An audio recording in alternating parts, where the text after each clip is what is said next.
Hi, welcome to my channel. I'm GhostPrime, and I'm going to be counting down my list for the top 10 of 2022. This is all official releases. I haven't actually got any 2022 third-party figures. I'm usually late to the game on that one. So these are all just the figures that I have, and I have experienced. Any figures that I don't have or haven't experienced, I have left off the list. This is, like, again, out of my opinion on what I have and what I've purchased of this year. It's been a lot. There's been a lot of good releases this year, and you know, this is highly subjective. So let's get right onto it. But first, please hit that thumbs up button, comment, and let me know what your top 10 are, or just maybe your top few. Subscribe if you haven't subscribed. So let's get to it. Starting off at number 10, here is the Speedy Collection 500 Cosmos. Now, I wish this guy was a more mass release because he is really hard to get for some people. He is a figure that at first glance could be mistaken for a masterpiece or a third-party figure just because of the chunkiness and sculpt work on him.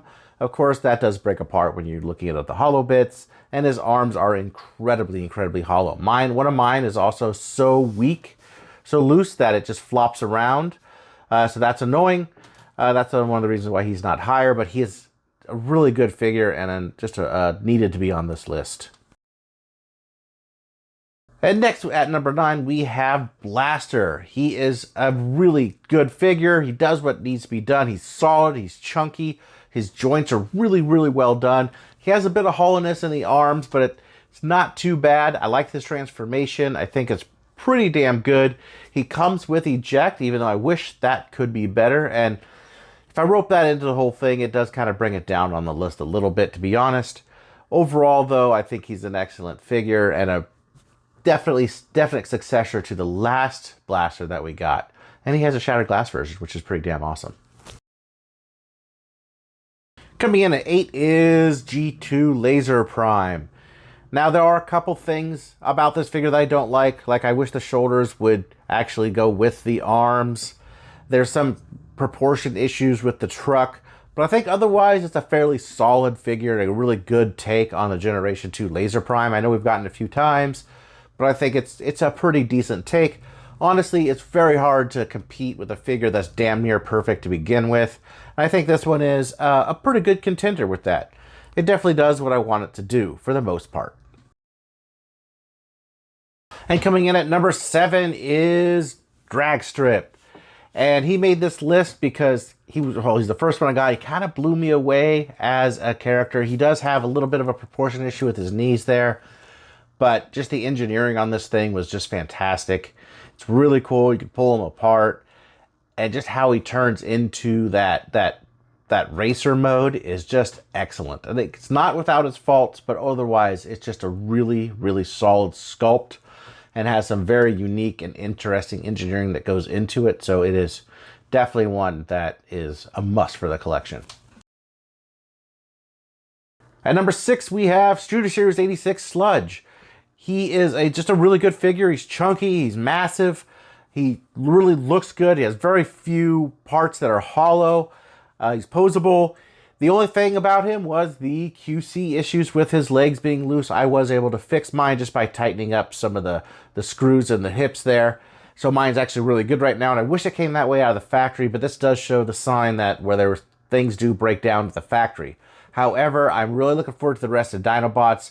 This guy was one of my favorites as a kid, and I'm really glad to have an updated version of him that's actually large. At number 5 is Studio Series 86 Ironhide.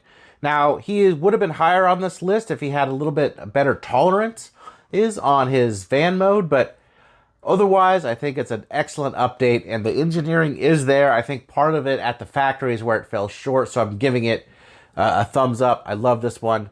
I think he's a really good try at a really excellent figure. His proportions are done very well. His sculpt work on it is really well done.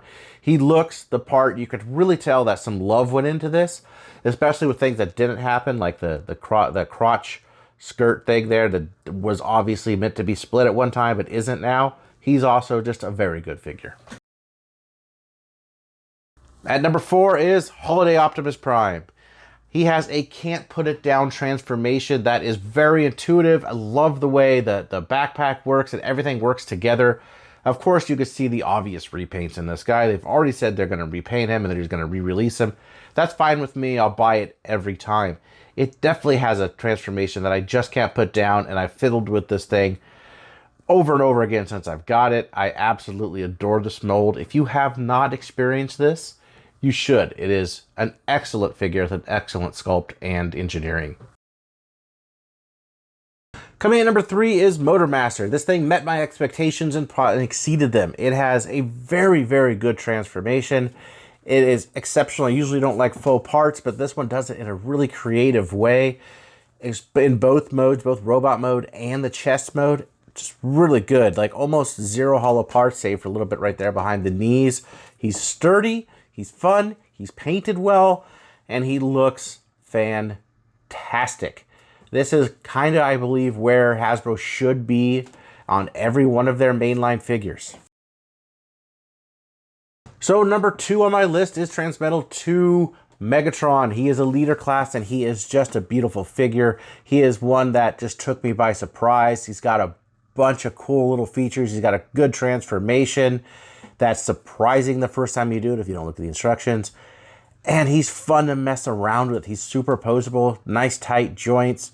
It's really just an exceptional figure. I could actually excuse the lack of chrome on him, transmetal on him at all, just for the sheer fact of this thing is gorgeous. I didn't even mind the head, which I actually think really kind of works with the overall aesthetic. And in the top spot, the number 1, Victory Saber. Now, I put this guy on the list in this combined form because I think this is a whole package. This is how I'm displaying him as a singular entity, so to speak. They did a very good job on this. QC issues notwithstanding, my copy was actually pretty good with the exception of one little thing. However, the ones that are good are very good. This is a really, really well done figure and very deserving, at least in my opinion, of the top spot of the year. I guess it also helps that I waited a year to get this thing. But he's really, really awesome, and I hope you have a time to actually see one in hand and play with it if you haven't actually been able to do so. Well, I guess it's not a surprise that Victory Saber would be the top on my list.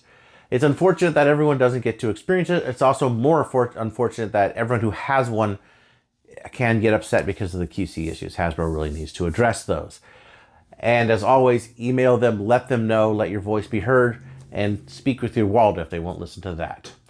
So anyway, that concludes this year, 2022. I hope it was a good one for you. It was for me, and looking forward to 2023. So I'll see you guys then.